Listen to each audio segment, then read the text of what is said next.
தலைப்புச் செய்திகள். 10ஆம் வகுப்பு பொதுத் தேர்வில் தேர்ச்சி பெற்றுள்ள அனைத்து மாணவர்களுக்கும் திமுக தலைவர் மு.க. ஸ்டாலின் வாழ்த்துக்களை தெரிவித்துள்ளார். அதிமுகவை தாவேக ஆட்சியில் சேர்த்துக் கொள்வதோ அமைச்சரவையில் இடம் தருவதோ மக்கள் தீர்ப்புக்கு எதிரானது என மார்க்சிஸ்ட் கட்சியின் மாநில செயலாளர் பே. சண்முகம் தெரிவித்துள்ளார். தாவேக அமைச்சரவையில் விசிக இடம்பெறுமா என்ற கேள்விக்கு அக்கட்சியின் தலைவர் திருமாவளவன் சூசகமாக பதிலளித்துள்ளார்.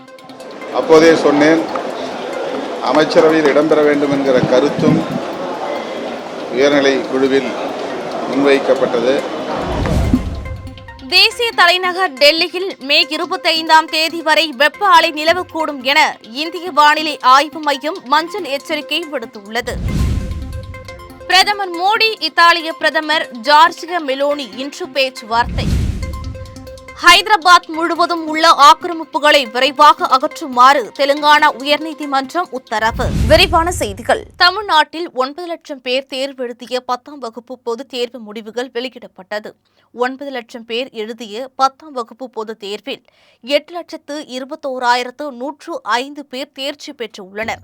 இது சதவீத கணக்கு 94.31% ஆகும்.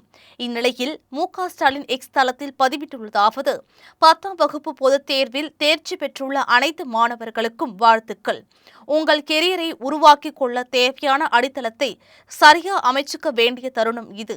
இந்த முறை தேர்ச்சி பெற தவறியவர்கள் அடுத்தடுத்த வாய்ப்புகளை பயன்படுத்திக் கொண்டு அடுத்த கட்டத்தை நோக்கி நகர வேண்டும். எக்காரணத்தை கொண்டும் கல்வியை விட்டு விலகாமல் நல்லா படிச்சு நல்ல நிலைமைக்கு முன்னேறிடணும்னு வாழ்த்துக்கிறேன் என பதிவிட்டுள்ளார். அதிமுகவை தாவேக ஆட்சியில் சேர்த்துக் கொள்வது குறித்து பேச்சுவார்த்தைகள் நடைபெறுகிறது என மார்க்சிஸ்ட் கட்சியின் மாநில செயலாளர் பே. சண்முகம் அவர்களிடம் கேள்வி எழுப்பிய போது, தாவேகவிற்கு நாங்கள் ஆதரவளித்திருப்பது மீண்டும் ஒரு தேர்தலை சந்திக்கக்கூடாது, கொல்லைப்புறம் வழியாக பாஜக கவர்னர் ஆட்சிக்கு வந்துவிடக்கூடாது என்பதற்காகத்தான். மக்களின் தீர்ப்பு என்பது திமுக அதிமுக என இரு கட்சிகளுக்கு எதிராகத்தான் இருந்தது. அதே சமயம் அறுதி பெரும்பான்மையை யாரும் பெறவில்லை. இதில் தாவேகவிற்கு ஆட்சி அமைக்கும் வாய்ப்பு இருந்ததால் இடதுசாரிகள் விசிக ஆதரவளித்துள்ளோம். அதிமுகவை அவர்கள் ஆட்சியில் சேர்த்துக் கொள்வதோ அமைச்சரவையில் இடம் தருவதோ மக்கள் தீர்ப்புக்கு எதிரானது, ஒரு நல்லாட்சிக்கு விரோதமானதாக அது அமையும். ஏற்கனவே 2 திராவிட கட்சிகளுக்கு எதிராகத்தான் மக்கள் வாக்களித்துள்ளார்கள். அத்தகைய கட்சியின் ஆதரவை பெற்று தாவேக ஆட்சியை தொடர்வது என்பது மக்களுடைய தீர்ப்புக்கு எதிராக அமையும். அத்தகைய நிலைக்கு அவர்கள் செல்ல மாட்டார்கள் என நான் நம்புகிறேன்.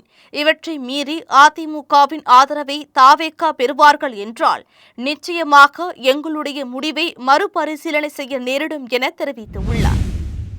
சென்னையில் செய்தியாளர்களை சந்தித்த அமைச்சர் ஆதவ் அர்ஜுனா அவர்கள் விடுதலை சிறுத்தைகள் கட்சி அமைச்சரவையில் இடம்பெற வேண்டும் என அழைப்பு விடுத்தாரா?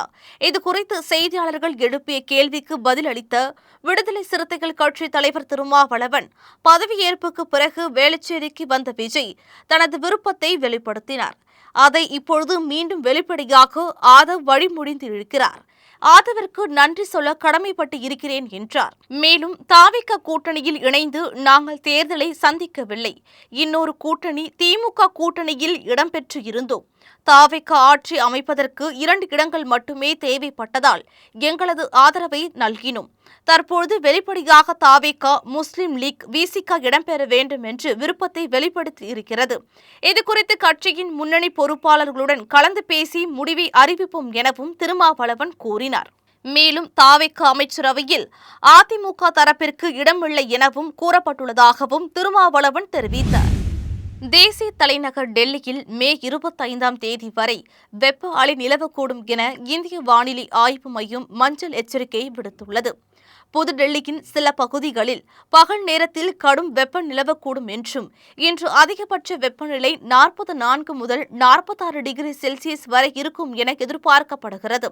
குறைந்தபட்ச வெப்பநிலை 26 முதல் 28 டிகிரி செல்சியஸ் வரை இருக்கும் என எதிர்பார்க்கப்படுகிறது. கடந்த 24 மணி நேரத்தில் தேசிய தலைநகரின் பல்வேறு இடங்களில் அதிகபட்ச வெப்பநிலை 45 முதல் 47 டிகிரி செல்சியஸ் வரையிலும், குறைந்தபட்ச வெப்பநிலை 27 முதல் 28 டிகிரி செல்சியஸ் வரையிலும் பதிவாகியுள்ளது. பிரதமர் நரேந்திர மோடி இத்தாலிக்கான அதிகாரப்பூர்வ பயணமாக நேற்று இரவு ரோம் வந்தடைந்தார். விமான நிலையத்தில் இத்தாலியின் துணை பிரதமரும் வெளியுறவு மற்றும் சர்வதேச ஒத்துழைப்பு அமைச்சருமான அன்டோனியோ தஜானி பிரதமரை வரவேற்றார். பின்னர் இத்தாலிய பிரதமர் ஜார்ஜியா மெலோனி பிரதமர் மோடிக்கு மரியாதை செலுத்தும் வகையில் இரவு விருந்து அளித்தார். இரவு விருந்துக்கு பிறகு பிரதமர் மோடி ரோம் ஹோட்டலை அடைந்தார். அங்கு மகிழ்ச்சி ஆரவாரத்துடன் கூடிய இந்திய வம்சாவளியினர் அவரை வரவேற்றனர். இன்று பிரதமர் மோடி இத்தாலிய பிரதமர் ஜார்ஜியா மெலோனி மற்றும் அதிபர் செர்ஜியோ மட்டரெல்லா ஆகியோருடன் இந்தியா இத்தாலி ஒத்துழைப்பை மேலும் வலுப்படுத்துவதற்கான வழிகள் குறித்து பேச்சுவார்த்தை நடத்த உள்ளார்.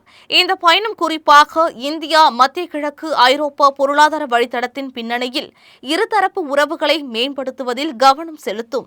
2025-2029 ஆண்டுக்கான கூட்டு மூலோபாய செயல் திட்டமும் மறு ஆய்வு செய்யப்படும். ஹைதராபாத் முழுவதும் உள்ள நடைபாதைகள் மற்றும் சாலை ஓரங்களில் உள்ள சட்டவிரோத ஆக்கிரமிப்புகளை விரைவாக அகற்றுமாறு பெருநகர ஹைதராபாத் மாநகராட்சி மற்றும் போக்குவரத்து துறை காவல்துறை அதிகாரிகளுக்கு தெலுங்கானா உயர்நீதிமன்றம் கடுமையான உத்தரவுகளை பிறப்பித்துள்ளது. அகற்றப்பட்ட ஆக்கிரமிப்புகள் மீண்டும் தோன்றாமல் இருப்பதை உறுதி செய்யுமாறும் நீதிமன்றம் அதிகாரிகளுக்கு உத்தரவிட்டுள்ளது. ஹைதராபாத் மற்றும் பிற நகரங்களில் உள்ள சாலைகள் மற்றும் நடைபாதைகள் மோசமான நிலையில் இருப்பதாக குற்றம் சாட்டிய மூத்த குடிமக்கள் குழுவால் இந்த வழக்கு தாக்கல் செய்யப்பட்டது. நடைபாதைகள், குப்பைகள், சட்டவிரோத கடைகள் மற்றும் அனுமதியற்ற முறையில் நிறுத்தப்பட்ட வாகனங்களால் நிரம்பி வழிகின்றன என்றும் இதனால் பாதசாரிகள் நடப்பது கடினமாகவும் பாதுகாப்பற்றதாகவும் உள்ளது என்றும் அவர்கள் சுட்டிக்காட்டினர்.